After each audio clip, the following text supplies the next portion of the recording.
자, 그러면 조금 더 이제 최근의 역사로 한번 거슬러 올라와 볼까요?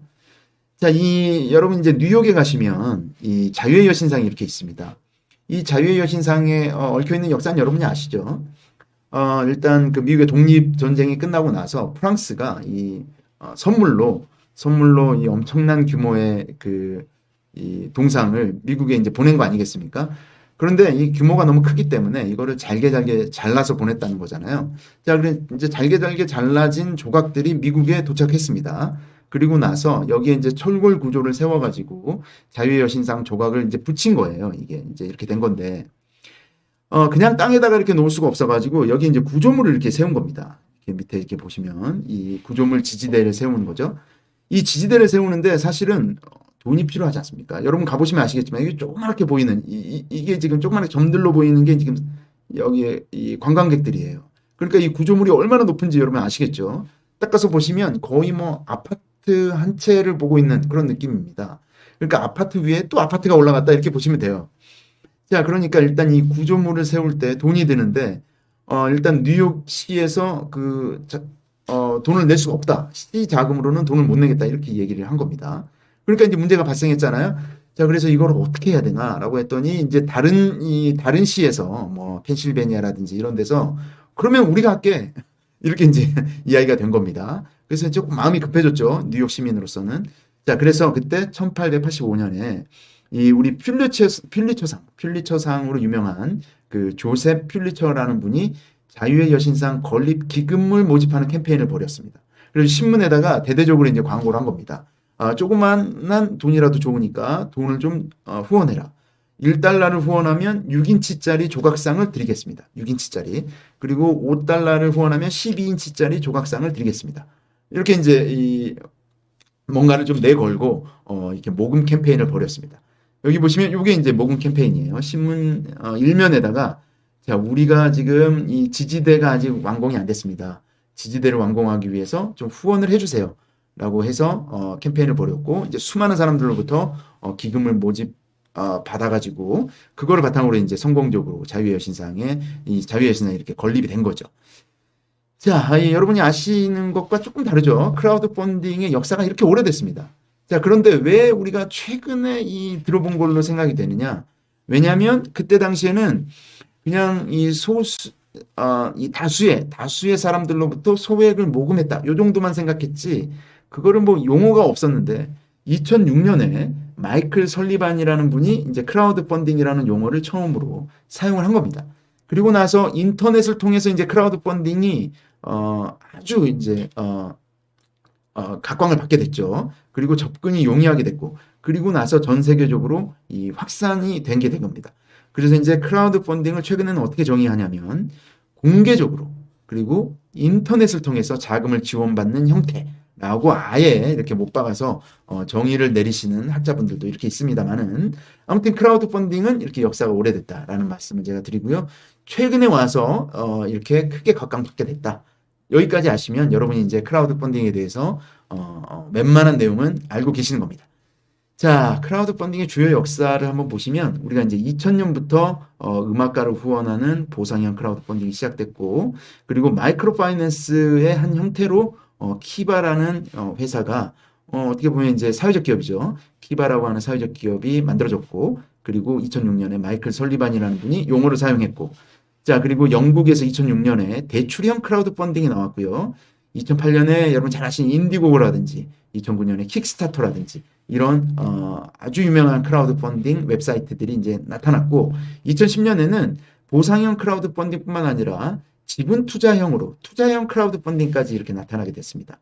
자, 그래서 이제 법적인 근거가 잘 없었는데 2012년에 미국의 잡스법이라는 게 이제 통과가 됐어요. 그리고 그 이후에 증권형 크라우드 펀딩이 이제 본격적으로 제도화가 됐고 우리나라는 그 이후에 이제 제도화가 됐습니다.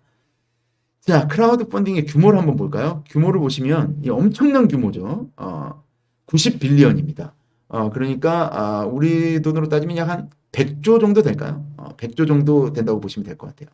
지금 2020년에 전 세계적으로 크라우드 펀딩 시장 규모가 100조로 올라섰다. 이렇게 보시면 되고요. 2012년에 3조 규모였는데 이게 100조로 이렇게 뛰게 된 겁니다. 엄청난 규모라고 볼 수 있는 거죠. 자, 이 중에서 국내는 어떠냐? 국내는 보시면 이게 억 원이니까 1조 1000억. 2020년에 1조 1000억입니다. 그러니까 전 세계가 100조니까 우리나라는 1조, 한 1% 정도를 차지하겠네요. 우리나라는. 지금 아직까지 갈 길이 조금 멀다. 이렇게 보시면 되겠습니다. 자, 그렇지만 예전에 이거 50억 원이었는데 2015년에 그러니까 벌써 5년 전에는 50억 원이었는데 이게 5년 만에 1조로 뛰었으니까 성장 규모는 엄청나죠. 성장 규모는 엄청납니다. 전 세계에서 차지하는 거는 1%지만 성장 규모는 어마어마하다. 이렇게 보시면 되겠고요. 자, 크라우드 펀딩의 방식이 한 4가지 정도 이 방식이 있는데요. 여러분 그 이해를 돕기 위해서 간단하게 말씀드리면 증권형과 대출형 그리고 후원형과 기부형이 있습니다. 자, 증권형과 대출형이 이게 이제 수익형이고요. 후원형과 기부형은 이 비수익형입니다. 그러니까 수익을 기대하지 않는 거죠. 자, 증권형과 대출형은 내가 돈을 어떤 프로젝트에 보태고 나서 그리고 나서 이 투자 수익으로 내가 배분을 받는다든지 아니면은 내가 빌려줘서 그 이자를 받는다든지 뭐 이런 식으로 하는 방식입니다. 그러니까 내가 돈을 빌려주고 이자를 받거나 아니면 뭐 그 성장을 하면 그 성장에 대한 수익을 배분받는 경우죠. 요게 지금 이제 증권형과 대출형이고요. 그게 아니고 나는 수익을 기대하지 않고 그냥 어떤 프로젝트가 잘 됐으면 하는 마음. 뭐 예를 들면 누군가가 뭐 이 랩을 통한 무슨 뭐 힙합 음악을 만드는데 들어보니까 괜찮아요. 그래서 나는 지금 이 아티스트가 잘 됐으면 좋겠다. 지금 이 힙합 음악이 좀 나왔으면 좋겠다라는 마음으로 거기다가 약간 투자를 해준다든지. 자, 그러면서 이제 뭔가 수익을 배분받는 게 아니고 그 음악이 나오면 그걸로 이제 자기가 보상을 받는 거죠. 또는 어떤 아까 맨 처음에 보셨다시피 뭐 패션 아이템 같은 게 있으면 그 아이템에다가 또 투자를 해가지고 그 아이템이 지금 현실에 잘 나올 수 있도록 그렇게 해서 내가 이제 맨 처음에 좀 받아보는 거죠. 자, 그런 거를 통해서 기부를 한다든지 후원을 한다든지 그런 거를 통한 게 바로 비수익형 크라우드 펀딩이 되겠습니다. 크게 수익형과 비수익형이 있다. 이렇게 보시면 되고요. 전 세계 크라우드 펀딩 플랫폼이 여러 개가 있는데 굉장히 많이 있죠. 많이 있는데 그 중에서 증권형과 대출형이 약 한 570개, 560개. 자, 그리고 기부형이 590개, 그리고 후원형이 460개. 이렇게 됩니다. 그러니까 기부형이 제일 많아요.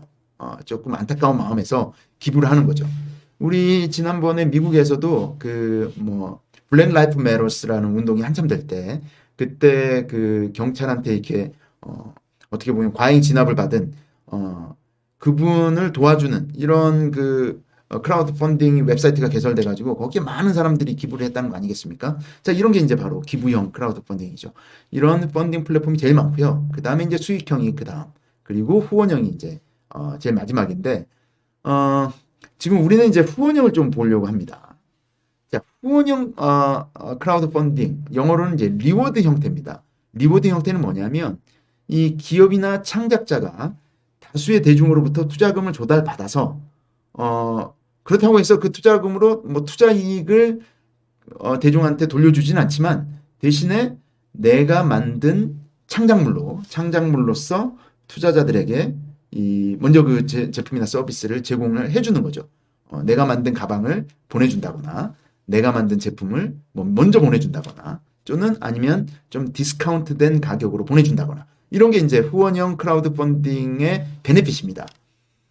자, 후원형 크라우드 펀딩이 이제 국내는 어떻게 돼 있냐면 자, 이 초록색이 전체 크라우드 펀딩 이 전체 크라우드 펀딩의 프로젝트인데 프로젝트가 약 한 3,000개 프로젝트인데 이 중에서 리워드형 프로젝트가 1,000개입니다. 여기는 조금 틀렸습니다. 플랫폼 수가 아니고 플랫폼 수가 이렇게 많은 리는 없고요. 프로젝트 수입니다. 자, 프로젝트 수가 전체가 3,000개인데 1,000개가 리워드형입니다. 그러니까 우리나라에서는 리워드 형태가 굉장히 많아요. 자, 국내 주요 리워드 형태의 크라우드 펀딩 플랫폼이 1위가 와디즈죠. 와디즈는 2014년에 출범한 국내 최대 크라우드 펀딩 플랫폼인데요. 이 리워드 형태하고 투자형하고 혼합돼 있습니다. 혼합돼 있어요. 자, 그래서 2019년 한 해만 봐도 한 해만 펀딩 규모가 약 1000건입니다. 자, 여기 보시면 후원형 크라우드 펀딩을 이제 와디즈에서 시작을 했는데, 여기 보시면 이 국민 이 라이더 자켓이라고 하는 프로젝트가 시작돼가지고 20억 펀딩을 달성을 했어요. 이때 10,000명의 이 후원자를 모집했다는 거 아니겠습니까? 자, 이제 와디즈는 이 플랫폼을 이용하려면 수수료 7% 그리고 카드 결제 대행 2.4%를 내셔야 됩니다. 자, 또 중요한 후원형 크라우드 펀딩 플랫폼이 우리 텀블벅이라고 하는 회사가 있습니다. 이 회사는 2011년에 오픈을 했는데 대표적인 보상형, 그러니까 리워드 크라우드 펀딩 플랫폼입니다. 리워드만 합니다. 자, 여기에 문화, 예술, 패션 이렇게 망라해서 약 한 13개 정도 분야가 있어요. 지금 누적 프로젝트만 2만 개가 돌파했다고 그러고 누적 후원자 수만 90만 명이 넘어갔다고 합니다. 자, 이 플랫폼을 이용하려면 수수료를 5% 그리고 카드 결제 대행을 3% 이렇게 하셔야 됩니다. 자, 그러면 이제 우리 주제인 모에는 어떤 기업이냐? 모에를 한번 볼까요? 자, 모에는 일단 이 디자이너가 모에 플랫폼에다가 이 아이템을 업로드를 합니다. 자, 그러면 자연스럽게 이제 아이템이 홍보가 되겠죠. 그러면 이 소비자들이 그 아이템을 보고 여기다가 후원을 하는 거죠. 후원을 하면 이제 모에에서 그 후원금을 받아가지고 이 디자이너에게 이렇게 제공을 해주는 거예요. 그러니까 일반적인 그 보상형 크라우드 펀딩하고 거의 비슷합니다. 거의 비슷한데 어떤 차이를 갖고 있냐? 자, 일단 일반적인 크라우드 펀딩 플랫폼은 어떤 형태냐면 그냥 이 소개만 시켜주는 겁니다. 다시 말해서 중개 수수료만 받는 거죠. 그러니까 중개 수수료가 그렇게 높진 않아요. 소개만 시켜주는 거기 때문에. 자, 그렇게 해서 돈을 이렇게 모아줘가지고 돈을 이렇게 전달해 줍니다. 자, 그러면 일단 이 디자이너들이 그 받은 돈을 가지고 이 제품을 만들어야 되잖아요. 제품을 만들려면 그 돈만 있으면 제품이 만들어집니까, 여러분? 일단 공장 찾아야죠. 재료 찾아야죠.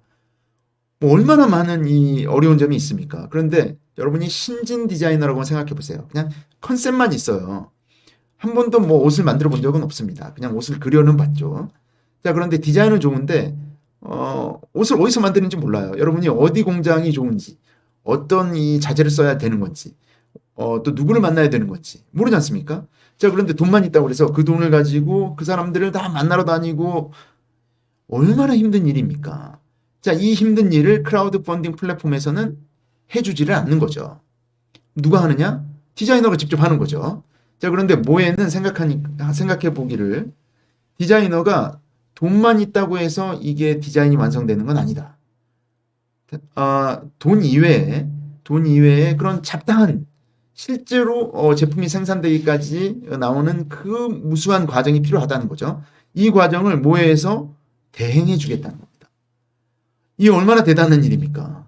자, 대행해주는 대신에 우리가 중개 수수료는 좀 높게 받겠다. 여기 이제 언론에 다 나와 있는 내용이라서 저희가 이렇게 퍼센트까지 썼는데요. 이 퍼센트는 이제 조금씩 그때마다 다를 걸로 생각됩니다. 그리고 마케팅도 대신 해주겠다. 그리고 어떤 사람이 무엇을 원하는지 우리가 이 보고서까지 제출을 해줘가지고 디자이너들이 향후에 어떻게 이제 생각을 하고 어떤 디자인을 만들지 도움이 되게끔 이렇게 해주겠다는 거 아니겠습니까? 그러니까 디자이너가 그냥 이 돈만 받는 게 아니고 그 뒤에 일어나는 많은 것들, 마케팅이라든지 또는 재고라든지 생산이라든지 이런 것들을 다 알아서 일괄적으로 대행해 주겠다는 이런 서비스입니다. 자, 그러니까 디자이너에게 굉장히 좋은 서비스가 되지 않겠어요, 여러분?